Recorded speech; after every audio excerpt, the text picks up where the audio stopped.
the Big East is a great league because teams that are not in the top of the Big East are very talented basketball teams. This team that we played against tonight is a really talented basketball team. And for us to beat anybody in the Big East, we have to be able to compete against very, very talented players every night out. So I'm very,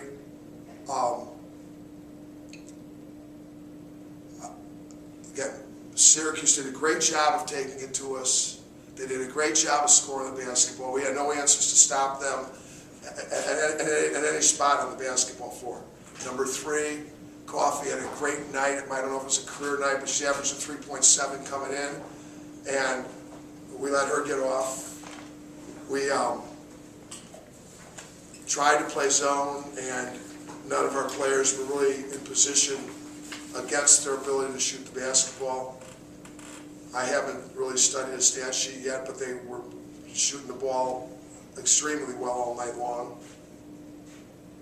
I really love our players, and yet, you know, you have to be able to understand the resolve necessary to come back from a great win at West Virginia and come and protect your home court.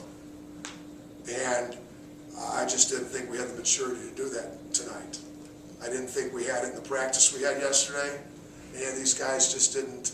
You know, I'm very, very disappointed that we didn't provide a little bit more of resistance, make Syracuse earn the win a little bit more than they did. I thought Syracuse is a very talented team. They're going to beat people, but I just wish it was a little bit more hard fought.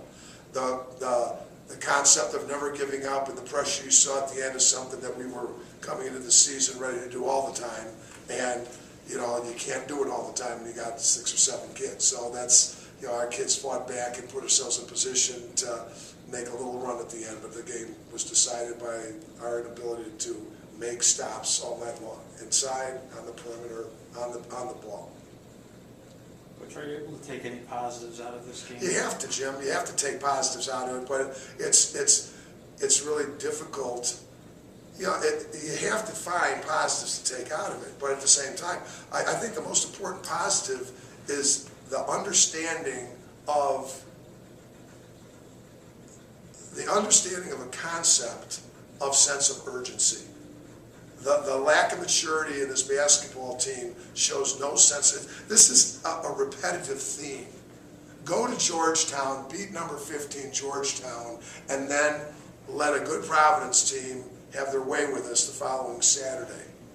I mean, it's not, this is something that's been going on all year. So I'd like to be, we're better than we were back in January, but at the same time, I don't know that yeah, you have to find some positives. But you know, it's NCAA tournament time. We're scrambling for our lives. Both teams are playing for the same things tonight.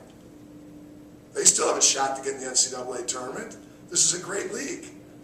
And, you know, all the prognosticators got this thing locked at 8 for the Big East. How about 10 for the Big East?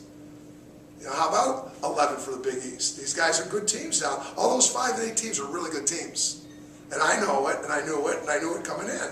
And you try to educate your team about that, and it's very disappointing and irritating that that smart, intelligent people can't understand how good, when we show how good people are. You know, there's a reason we know they're good. We spend a lot of time working to know what these guys do. They're good. They're talented. So you try to preach that. You try to prepare for that, and you know, it's just, you know, you got a bunch of people, and then all of a sudden they're just going to say, well, you know, yeah, we just beat West Virginia. Well, that's nice. West Virginia was Saturday. It's Tuesday. It's a new day. You turn the page. That's why we preach to them every day that every game has a life of its own. Good players. I mean, 6'5", 6'6" kid in the middle is a good player. You know, Coffey's a good player. There's not Tyson Thomas. They're all good players. Highly sought after players in the country.